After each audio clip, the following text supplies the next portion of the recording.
जो हुड्डा और एसआरके का जो मसला चल रहा है उसकी वजह से कहीं ना कहीं मामला बिगड़ रहा है, आपको लगता है?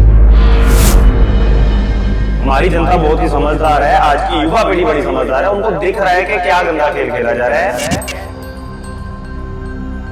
जैसे जनता को पहले 15 लाख मिले थे काले धन से, वैसे ही किसानों को 7-7 पेंशन मिलेगी। इसके अलावा इसका कुछ होना जाना नहीं है। कहना क्या चाहते हैं, एक तरफ से बाबा साहब को कहते हैं कि हम उन्हें मानते हैं, और दूसरी तरफ उन्हीं के द्वारा बनाया गया संविधान उसको बदलना चाहते हैं।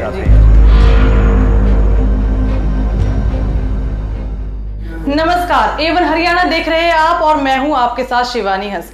जी हां, देश भर में लोकसभा चुनाव को लेकर सरगर्मियां तेज हो चुकी है। हर प्रत्याशी इस समय जनता को रुझाने में लगा हुआ है। हरियाणा की बात करें तो यहां पर इंडिया अलायंस चुनाव लड़ रही है और ऑपोजिशन में आप जेजेपी, इनेलो और बीजेपी को देख सकते हैं। जो पहले गठबंधन में थे वो अब अलग अलग चुनाव लड़ रहे हैं। आम आदमी पार्टी की बात करें तो वहां से एक सीट जो कुरुक्षेत्र की है वहां से सुशील गुप्ता को आम आदमी पार्टी ने चुनावी मैदान में उतारा है और इसी को लेकर कई मुद्दे ऐसे हैं जिन पर आज हम बात करेंगे। इस मुद्दों पर बात करने के लिए आज हमारे पास मौजूद है आम आदमी पार्टी के युवा नेता आदित्य बंसल। सबसे पहले एवन हरियाणा में आपका बहुत बहुत स्वागत है। थैंक यू जी। चुनाव प्रचार में लगे हुए हैं, तो कैसा चल रहा है फिलहाल? बहुत अच्छा चल रहा है मैम। जहां जहां जा रहे हैं जनता खुल के सपोर्ट कर रही है, दिल से साथ में आ रही है और हर संभव प्रयास करने के लिए तैयार है। कार्यकर्ता अपना पूरी ताकत से लगा हुआ है और जनता भरपूर प्यार दे रही है। इसमें बात करें कि हरियाणा में आम आदमी पार्टी अभी इतनी है नहीं। रही बात सुशील गुप्ता की, तो वो दिल्ली से चुनाव लड़ चुके हैं, उसके बाद अब हरियाणा से चुनाव लड़ रहे हैं। क्या कहेंगे इसको लेकर? क्या लगता है उनकी जीत पक्की है, लग रही है आपको? क्योंकि उनके टक्कर में नवीन जिंदल ज्यादा स्ट्रॉन्ग नजर आ रहे हैं। देखिए, नवीन जिंदल जो आप ज्यादा स्ट्रॉन्ग कह रहे हैं तो वो जनता बताएगी कि कौन ज्यादा स्ट्रॉन्ग है कौन नहीं है। इस बार वैसे भी हमारा देखिए एक मोटो चल रहा है कि जेल का जवाब वोट से। तो इस बार जनता तैयार है और जनता एक बदलाव लाने के लिए तैयार है। जनता को पता है, अब जनता बेवकूफ नहीं रही कि जनता को किसी भी तरह बलगलाया जा सके या उन्हें बातों में उलझाया जा सके। हमारी जनता बहुत ही समझदार है, आज की युवा पीढ़ी बड़ी समझदार है। उनको दिख रहा है कि क्या गंदा खेल खेला जा रहा है, कैसे एक पॉलिटिकल वेंडेटा के तहत आम आदमी पार्टी को खत्म करने की साजिश की जा रही है। और रही बात सुशील गुप्ता जी की, सुशील गुप्ता जी दिल्ली से जरूर रहे हैं, राज्यसभा सांसद रहे हैं, मगर उनका जन्म स्थान, उनकी जन्मभूमि और कर्मभूमि हरियाणा ही रही है हमेशा से। और वो हरियाणा के जुलाना जिले के शामलो कला गांव से आते हैं। और जो हम रुझान देख रहे हैं, जो इसमें कहना है कि आपका आम आदमी पार्टी का, देखिए अब अलायंस का टाइम है जी। अब एक आपसी मतभेद बुलाकर, पार्टियों में पहले हमारे मतभेद रहे हैं या जो भी डिफरेंसेस रहे हैं उनको एक साइड पे रखकर और सिर्फ लोकतंत्र को बचाने के लिए, संविधान को बचाने के लिए सारी पार्टियां इकट्ठी हुई हैं ताकि इस तानाशाही सरकार को रोका जा सके। क्योंकि जो इनका एजेंडा है, जो इनके लीडर्स या नेता भी कह रहे हैं कि हमें संविधान बदलना है, संशोधन कर रहा है, वन नेशन वन इलेक्शन, कि जो एक संविधान हमें बाबा साहेब अम्बेडकर ने दिया जी। उस समय पे उन्होंने इसके लिए जो कुर्बानियां दी, बाबा साहब के जीवन से हमें बहुत कुछ सीखने को मिलता है। आप देख सकते हैं कि आज के टाइम पे अगर एक बच्चा पढ़ रहा है तो उसको पढ़ाने के लिए खर्चा मुश्किल हो रहा है, और आज बच्चे को पढ़ के एक पीएचडी करनी मुश्किल होती है या एक डिग्री करनी मुश्किल होती है। उन्होंने उस समय पर जब जातिवाद था, छुआछूत था, उनको एक साइड पर बिठाकर स्कूल से बाहर बिठाया जाता था पढ़ने के लिए, उसके बावजूद उन्होंने अमेरिका और लंदन दो डिग्रियां हासिल की। एक साल से ज्यादा समय में भारत का संविधान लिखा और भारत को एक अलग पहचान दी। आज ही उसी संविधान को वन नेशन वन इलेक्शन लाकर, तो ये कहना क्या चाहते हैं, एक तरफ तो बाबा साहब को कहते हैं कि हम उन्हें मानते हैं और दूसरी तरफ उन्हीं के द्वारा बनाया गया संविधान उसको बदलना चाहते हैं जी। आज हर 5 साल में नेता हमारे पास आता है तो जनता को कुछ ना कुछ उम्मीद होती है कि चुनाव के बहाने से ही कोई ना कोई सरकार काम करेगी जी। मगर ये पर्सपेक्टिव बदला आम आदमी पार्टी ने। हमारी पंजाब में सरकार है, हमने जो वादे किए, हमने फ्री बिजली का वादा किया। नहीं तो अक्सर देखने में है पंजाब की राजनीति में भी, अन्य स्टेट्स में भी, कि हमेशा सरकार 4.5 साल आराम करती है सरकार बनने के बाद। उसके बाद जब एंड के 6 महीने का टाइम आता है तब अपनी घोषणाएं पूरी करती है कि चलो अब इनको कुछ ना कुछ दे दो, अब कितना फर्क पड़ेगा। मगर आम आदमी पार्टी एक ऐसी पार्टी है जिसने सत्ता में आने के 3 महीने बाद ही लोगों के बिजली के बिल माफ किए, लोगों को जो वादे किए वो सब पूरे किए। 2 साल में सबसे ज्यादा नौकरियां आज तक के पंजाब के इतिहास में हमारी पार्टी ने दी। तो ये नहीं कह सकते कि ये सिर्फ ये लोगों के लिए काम करने वाली पार्टी है, और इस पार्टी को तोड़ने के लिए बीजेपी हर संभव प्रयास कर रही है।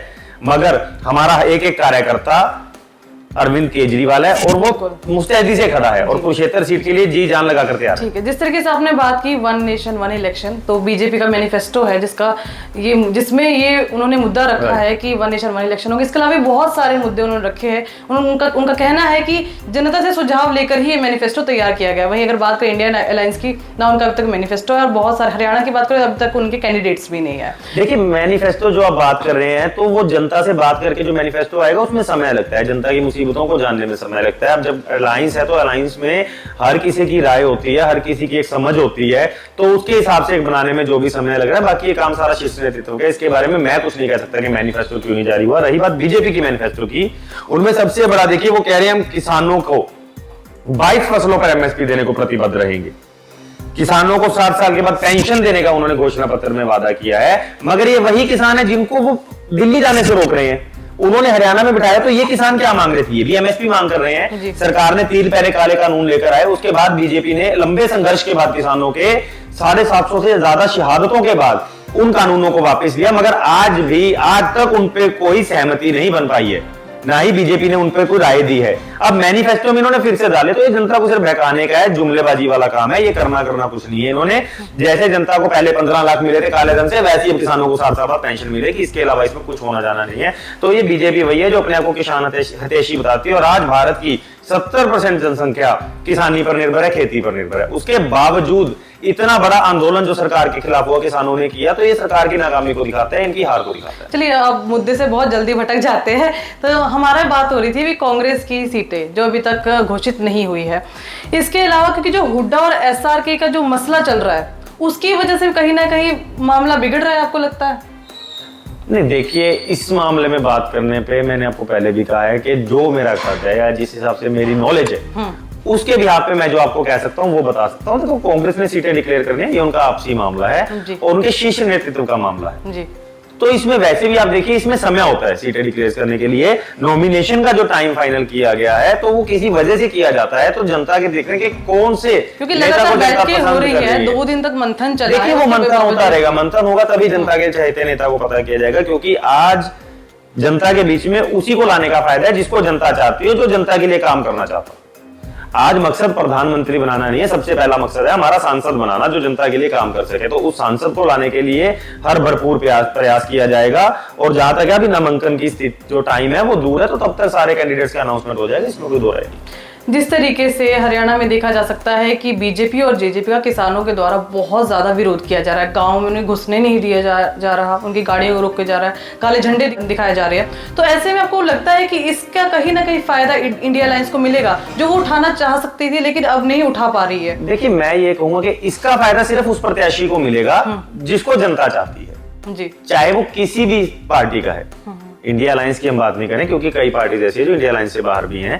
मगर अगर हम बात करते हैं कि आज जनता को मैं ये अपील करता हूं कि जो उनके लिए काम करना चाहता है, मतभेद दूसरी जगह है। जो ठीक है बीजेपी ने आज तक इन्होंने किसानों के लिए कुछ नहीं किया, अपने को किसान हितैषी बताते हैं। हमारे एरिया का आज तक किसान धरने पर बैठे हैं उनके मुआवजे के लिए, और ये जग जाहिर है कि यहाँ पर बाढ़ से नुकसान हुआ था और इनका मुआवजा इनको देना पड़ता है।